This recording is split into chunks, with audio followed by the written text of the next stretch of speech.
Okay, it's 2 o'clock. Welcome to the milestone meeting of the county's collaborative budget work group.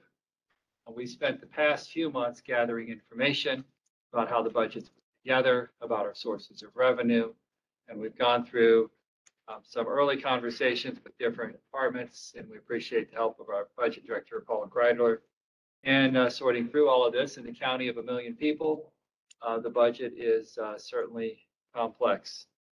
That's why we've begun this unprecedented process of going through the budget in greater detail and letting the public watch this process and submit questions and have the council members participate as well. On the April 4th ballot, there's one opportunity for increased revenue for St. Louis County, and that's a 3% sales tax on marijuana. And we'll know soon enough how that fares. But we do know that our current budget process of expenditures greater than revenues is not sustainable long term, and that's why we're here today. It's part of a long-term conversation with our community about the best path forward. So to start our agenda off today, we'll hear from our Parks Department, and we'll have a chance to take some questions, right? Is this time for this? Yes.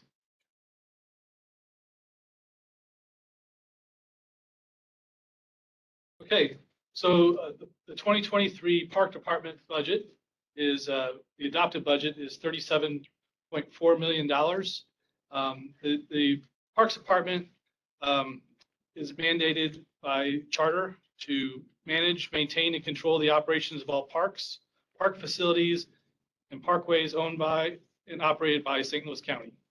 It's also mandated to promote and administer all recreation services, programs, and activities sponsored by the county. So that both two of those mandates equal parks, recreation. The park fund budget is broken down into 7 expenditure accounts listed here, totaling $37.4 million. The different expenditure accounts are the Parks Administration, $6.2 million, Park Operations, $7.8 million, Park Rangers, $2.2 million, Recreation Division, which is $9.3 million, and Creve Coeur Park Soccer Complex, which is $958,000, which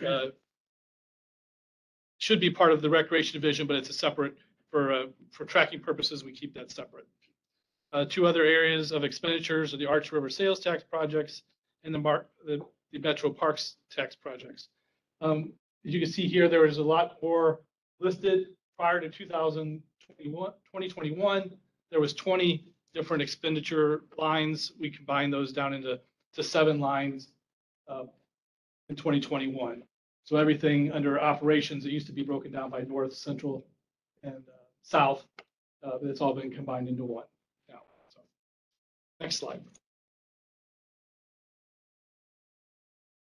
This part is our, this again shows the expenditures at the top, $37.4 million. It's adopted for 2023. And then at the bottom is our program income, which is just revenue that's generated by the Parks Department, not sales tax or property tax. That totals of just over $7 million.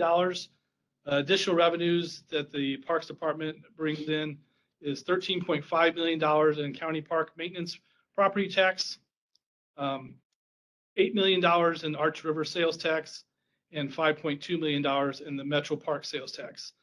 The sales taxes are collected countywide, and there's 2 different ones. The Metro Park sales tax is 0.1%. It's separated out. 50% of it goes to Great Rivers Greenway. The remaining 50% is split 60% to St. Louis County Parks and 40% to the Municipal Parks Grant Commission of St. Louis County. The Arch River sales tax is 1.875%, and that is split 60% to the Metro Parks and Recreation District and 40% to St. Louis County. The St. Louis County part is split again, 60% to St. Louis County Parks and 40% to the municipal parks. The opportunity, there's really no opportunity to to raise funds in those sales taxes, but we do have the opportunity to increase revenues through the county park maintenance property tax, which is currently set at 0.04%, but it has an authorized ceiling of 0.055%. So we are taking a voluntary reduction of 0.015%, which is, if we raised it to the ceiling, we'd get an additional $4.5 million in additional revenue. For revenue opportunities for this year, we've increased our fees across the board 20%, except for areas where we implemented fees last year or changed them last year. So if they were changed or implemented in 2022, they were not raised. That's basically open to any questions. That's a brief overview of the budget for Parks Department. Okay, great, thanks. Do you have anything on the email for questions? Okay. All right. Yes, go ahead. For the public's benefit, so when we talk about the budget deficit, that's general fund. None of your comes from the general fund. So in that form, you're not, and this is just for the public's benefit, you're not affected by that structural deficit. No, we're a separate fund. The park fund, the way it's set up, money from the general fund can come out and go to any fund. The park fund, any money that comes in the park fund must stay in the park fund. It cannot go from the park fund to the general fund or to the health fund, or it's got to stay in the park fund. Thanks, sorry. Good point. Okay, let's move to the prosecuting attorney presentation. Thank you, Dr. Page. My name is Tim Swope. I'm the Director of Operations for the Prosecuting Attorney's Office. I'm here to quickly brief everyone on some highlights of not only our department, but obviously the budget. As I said last meeting, Dr. Page, I may not have the answers to every question, but I'll try to get them.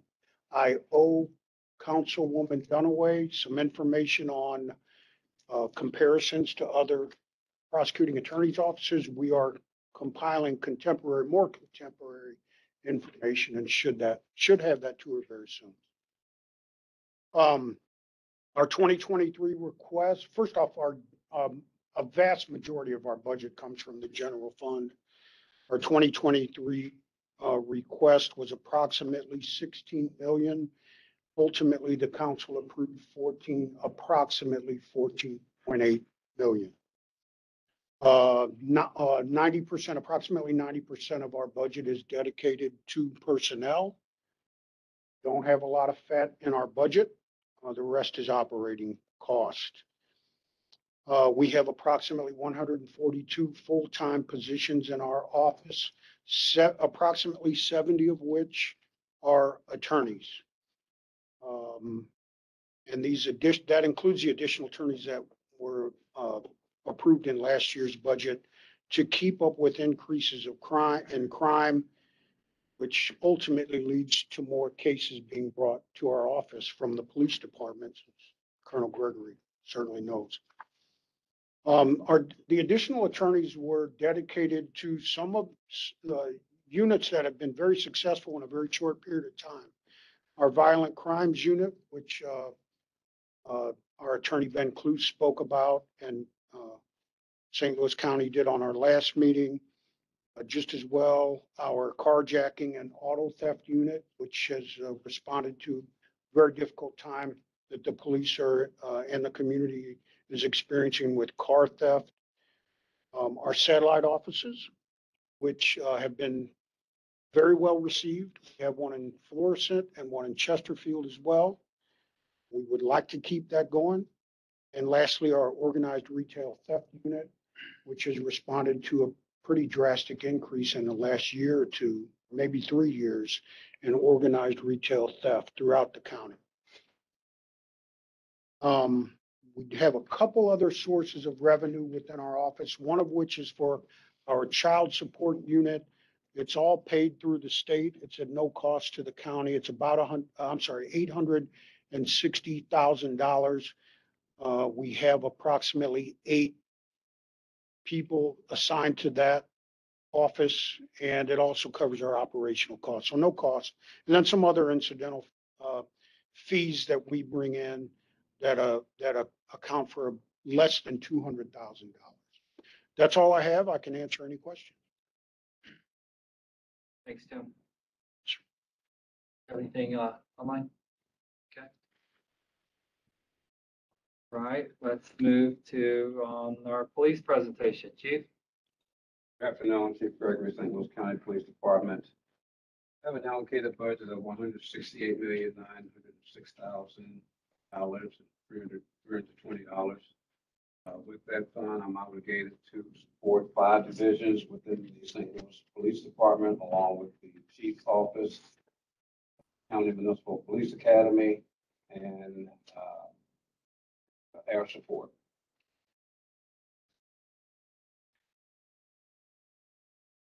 See, those are the divisions that I spoke about, the larger division being division control, which are your patrol officers out there on the street.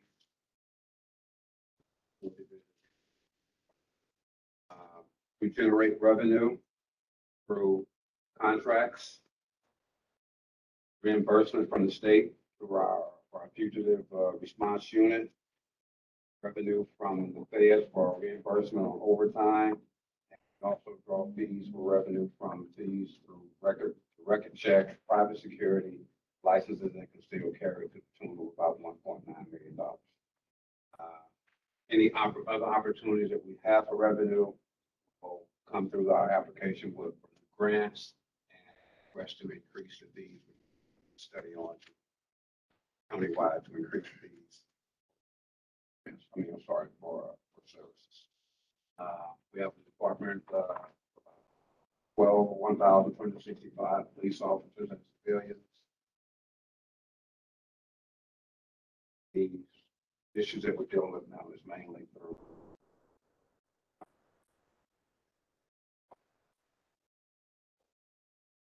what all I have.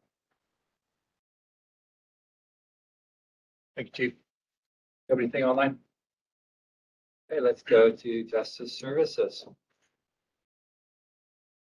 Good afternoon, everybody. My name is Randy Holman. I'm the Deputy Director of Justice Services. Vision summary of Justice Services budget. Fiscal year 23, our adopted budget is $28,064,471. That's broken down in basically 5 different areas. Our intake area is 2.5 million rounded. Our transportation, which also includes most of our operation expenses, at 4.675 million.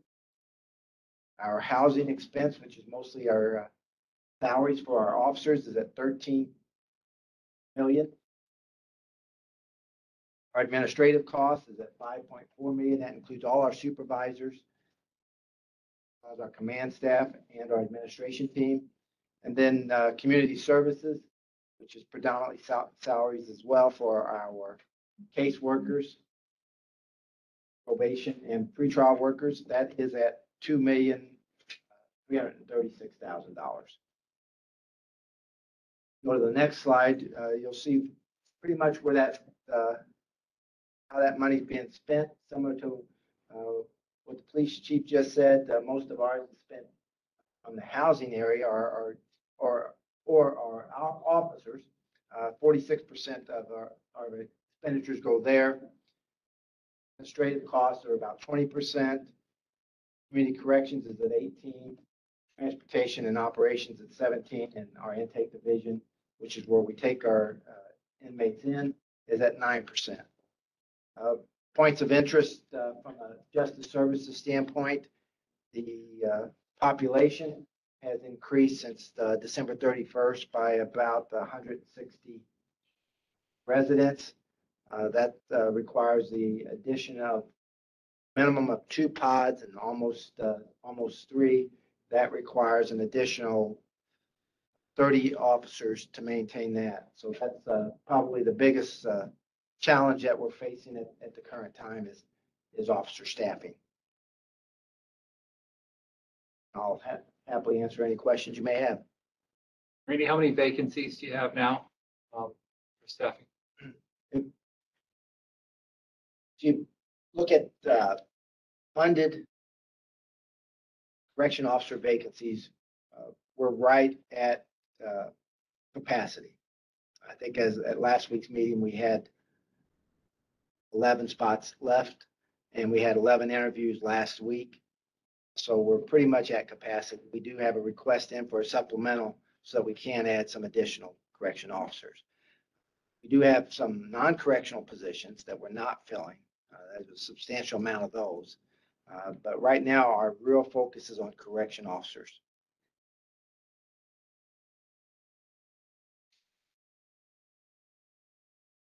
Questions? Unless you have anything you want to add? No, again, just for the public's benefit, with the exception of parks, all these other divisions and departments we've talked about are general fund. So they're affected by the structural deficit that we face. And so our budget deficit that we carry year to year is almost entirely contained in general fund. I think the Parks Department simply doesn't spend. We just get behind on deferred maintenance and other expenses that just try to hold back on, but we see the same accumulated debt and projects and maintenance in the parks as we would see if you were on a more pressured budget cycle. You know, in the general fund, we're going to be talking more about this, but we have to find a way to close this gap between revenues and expenditures, and we're going to have some very difficult conversations moving forward in the next few months and on into 2024 about how to close this gap, if we're going to find additional sources of revenue, or we're going to have some hard conversations about which services we can stop providing. And those will be some difficult conversations, but we'll see what happens on Tuesday with our marijuana tax, and that'll give us a little bit of indication about the community's flavor for additional revenues. Anything else, Alex? Okay, if we don't have any more comments from the public, we will close this forum and see you guys at the next meeting.